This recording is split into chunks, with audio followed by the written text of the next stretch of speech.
تو Pakistan Peoples party کا رویہ تو کل بھی ہم دیکھ رہے تھے، پرسوں بھی دیکھ رہے تھے، وہ اپنی جگہ پر سٹک ہیں. تو کیا چیزیں ہیں جو اکٹھی کر سکتی ہیں؟ خاص طور پر مولانا فضل الرحمان اور شہباز شریف صاحب کی تو ملاقات پھر آج ہے، لیکن کیا چیزیں ہیں جس پر واپسی پر اکٹھا ہوا جا سکتا ہے ان جماعتوں کا؟ دیکھیے، اگر تو ہم بات کریں کہ اسمبلی کے بزنس کی، تو تمام اپوزیشن پارٹی میں اسمبلی میں قانون سازی ہوتی ہے، اسمبلی کے معاملات ہوتے ہیں، صرف اگر چلانے تو وہ تمام پولیٹیکل پارٹیز جو ہے وہ ایک دوسرے کی رسالت کے ساتھ جو ہے وہ کوئی اپنی پلائے عمل بنا سکتی ہے. لیکن اگر آپ بات کہ پی ڈی ایم کی، تو پی ڈی ایم جو ہے تو ایک تحریک کا نام ہے. تحریک جب آپ ہوتے ہیں تو پھر تحریک کی کچھ چیزوں حل ہوتے ہیں. اگر کسی بھی پارٹی میں پی ڈی ایم کا حصہ بننا ہے تو پی ڈی ایم کا تو بنیادی مقصد یہ ہے کہ آپ اسٹیبلشمنٹ سے کسی قسم کی امداد میں لیں، کسی قسم کی مدد میں لیں، کسی قسم کا بالکل سید، یہ اصول ہونا چاہیے، ان اصول کے بنا پر ہی دیکھا جائے گا. ہم آگے بڑھیں گے، کچھ بات کریں گے اس وقت کووڈ کی صورتحال کے حوالے سے. پاکستان میں جہاں اس وقت ویکسینیشن کا عمل 19 سال سے لے کر تمام لوگوں کے لیے کھول دیا گیا ہے، وہیں پر لاک ڈاؤن کی صورتحال بھی ہے جسے سمارٹ لاک ڈاؤن بھی کہا جا رہا ہے، لیکن یہ کیسز کی تعداد ابھی بھی قدرے کنٹرول پاکستان میں ہے. یہ ایک تو بلیسنگ ہے یا پاکستان کی یہ حکومتوں کی کوششیں ہیں، جو بھی معاملات ہیں اس پر ہم بات بھی کریں گے. ہمارے ساتھ اس وقت موجود ہیں ڈاکٹر عطاء الرحمان صاحب. بہت شکریہ ڈاکٹر عطاء الرحمان صاحب آپ کے وقت کا. سر، آپ ٹاسک فورس کو ہیڈ کر رہے ہیں شروع سے، جب سے یہ کووڈ کے معاملات اور مسلسل ہمیں وقت دیتے ہیں.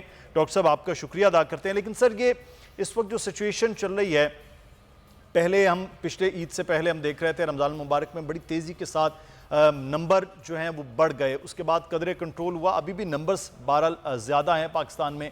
تو اب ہم اس کو جو سمارٹ لاک ڈاؤن کا معاملہ ہے یا مائکرو لاک ڈاؤن کا معاملات ہیں، اسی کے ساتھ ہی چلتے ہوئے جب تک ہم ویکسینیشن مکمل نہیں کر پاتے یہی سلسلہ رہے گا؟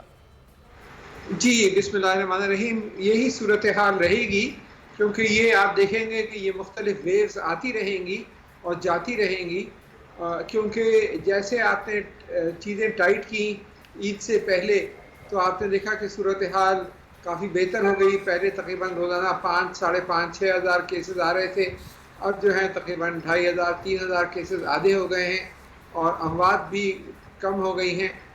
لیکن جو عید کے دوران جو شاپنگ ہوئی ہے اور جو لوگ آپس میں ملے ہیں، اس کا امپیکٹ آج سے تقریباً ہفتہ 10 روز بعد آپ کو دکھائی دے گا. تو پھر دوبارہ پھر بڑھے گی تعداد. تو یہ ویوز آتی رہیں گی جب تک کہ 70-80% آپ کی پاپولیشن، یعنی کہ 15-16 کروڑ افراد جو ہیں، جب تک ویکسینیٹ نہیں ہو جاتے. اور اس کے لیے میرے خیال سے 1.5 سال کا عرصہ چاہیے، کیونکہ ویکسین ابھی اویلیبل ہی نہیں ہے. لیکن سب سے بڑا خطرہ اس وقت یہی ہے کہ یہ وائرس جو ہے اپنی اصل شکل میں نہیں ہے، بلکہ برابر میوٹیٹ کر رہا ہے اور کوئی اس کی خطرناک شکل اختیار کر لیتا ہے، اور زیادہ خطرناک. تو اس دوران تو پھر بہت صورتحال بڑی پیچیدہ ہو سکتی ہے. کیونکہ ہندوستان میں آپ نے دیکھا ہے کہ کیا قیامت کا منظر ہے کہ وہاں روزانہ جو ہے جو کتنے تعداد میں اموات ہو رہی ہیں، اور کئی لاکھ افراد جو ہیں وہ روزانہ نئے کیسز رپورٹ ہو رہے ہیں. 3 سے 4 لاکھ کیسز رپورٹ ہو رہے ہیں اور کوئی 4000 اموات روزانہ ہو رہی ہیں. تو یہ بہت ہی سیریس سچویشن ہے انڈیا کی. الحمدللہ یہاں پہ جس انداز سے ہماری حکومت نے اور NCOC نے اس کو ہینڈل کیا ہے، اس کی وجہ سے الحمدللہ یہاں پہ کافی بچت رہی ہے ابھی تک. صحیح. ڈاکٹر صاحب، آپ کیونکہ ڈیٹیل ان چیزوں کو دیکھ رہے ہیں کووڈ کی صورتحال کے حوالے سے، اس پہ تو آپ نے بات کی، لیکن آج کے دن کے حوالے سے، کیونکہ آپ خود ایک بہت بڑے سائنٹسٹ ہیں، پاکستان کے ایک بڑا فخر ہیں، اور سائنس کے حوالے سے جب آپ وزیر بھی تھے، چیئرمین HEC تھے، بڑے آپ کی خدمات ہیں. لیکن سر، آج کے کیونکہ 28 مئی ہے، یوم تکبیر ہے، پاکستانیوں کے لیے ایک بڑے فخر کا دن ہے، تو اس دن کو لے کر ہم یہ سمجھتے ہیں کہ آج کے دن پاکستان کی دفاعی میدان کے ساتھ ساتھ جہاں ہم نے اپنے آپ کو مضبوط کیا ہے، سائنس اینڈ ٹیکنالوجی کے جو میدان ہے وہ قدرے ہم تھوڑا پیچھے رہے ہیں، قدرے سست رہے ہیں. تو اس چیزوں کو میٹ کرنا کہ ہم تیسری دنیا سے فرسٹ جو ورلڈ ہے اس کے ساتھ مقابلہ کر پائیں، کیا چیزیں ہو سکتی ہیں؟ سب سے پہلے تو یہ ہے کہ جو پچھلی حکومتیں آئی ہیں اس میں ہم نے سائنس کو وہ اہمیت نہیں دی، اور آج بھی ہم اپنے GDP کا تقریباً 0.2% خرچ کرتے ہیں سائنس اور ٹیکنالوجی پہ. جبکہ ہمیں کم از کم 1 یا 1.5% یا 2% کرنا چاہیے کم از کم. تو کم از کم 6 گنا ہمیں انویسٹمنٹ سائنس کی بڑھانی ہے. پرائم منسٹر صاحب نے جو نالج اکانومی ٹاسک فورس بنایا ہے جس کے وہ خود سربراہ ہیں اور میں وائس چیئرمین ہوں, اس میں 5-6 فیڈرل منسٹرز بھی ممبرز ہیں, فائنانس, پلاننگ, ایجوکیشن, سائنس وغیرہ. تو ان کے پروگرامز کے تحت کوئی 400% اب ministry of science and technology کا بجٹ بڑھ چکا ہے.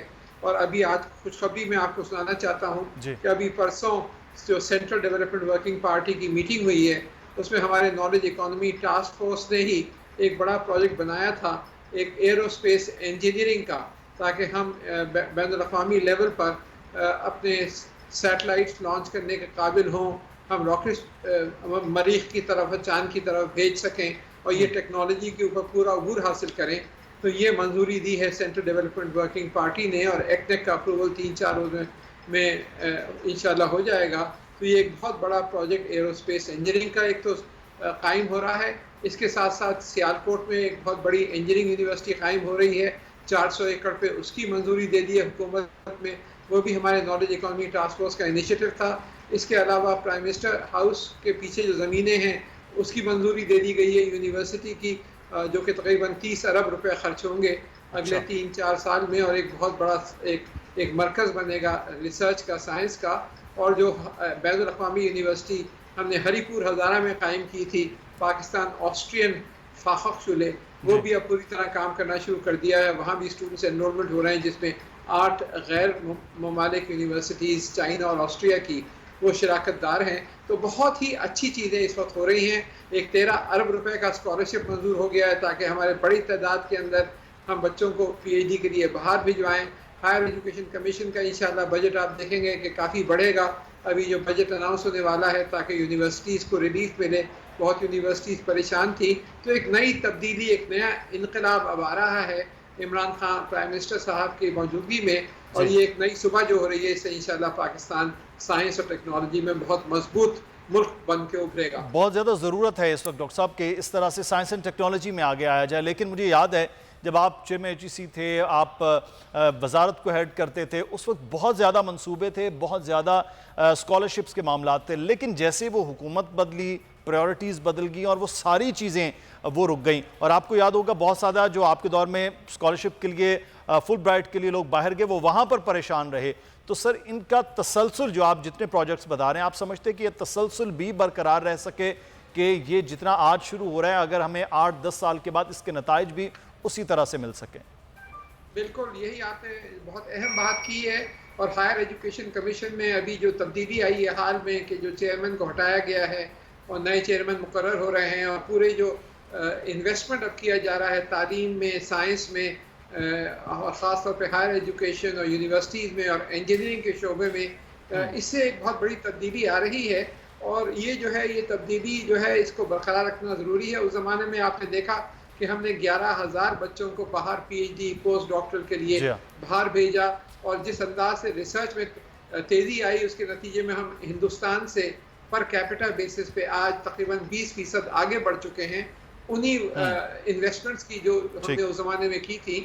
تو یہ جو سلسلہ برقرار رہنا چاہیے, اور آج ہمیں یہ عہد کرنا چاہیے کہ پاکستان ایک علم پر مبنی معیشت بنائے گا, ایک مضبوط معیشت جس میں جو سب سے ہماری اصل دولت ہے ہماری. ڈاکٹر صاحب جو آپ نے پروجیکٹس ہیں نالج اکانومی کے ذریعے وہ جو بنائے جا رہے ہیں وہ بہت زبردست ہیں, اور یہی اگر سلسلہ جاری رہا تو پھر یقینی طور پر پاکستان جس میدان میں پیچھے ہے سائنس اینڈ ٹیکنالوجی, وہاں ہم آگے آ سکتے. بہت رحمان صاحب ہمارے ساتھ موجود تھے, اور ہم آپ 28 مئی یعنی یوم تکبیر کے حوالے سے کہ پاکستان اپنی دفاعی صلاحیت میں مضبوط تر ہوتا جا رہا ہے ہر آنے والے وقت میں, ہم بات بھی اس پر کریں گے. ہمارے ساتھ موجود ہیں کرنل ریٹائرڈ اسد محمود صاحب. بہت شکریہ کرنل صاحب آپ کے وقت کا. سر آج اپنے سے بہت بڑا ملک ہے بنیادی طور پر بھارت, لیکن پاکستان کے پاس دفاعی صلاحیت ہے, پاکستان کے پاس جو افواج کے پاس جذبہ جو جہاد ہے, شہادت کا ہے, اس سے خوف ہے. لیکن اس سارے عمل کو کرنل صاحب کس طرح سے کتنا مضبوط اب پاکستان 28 مئی 1998 سے لے کے آج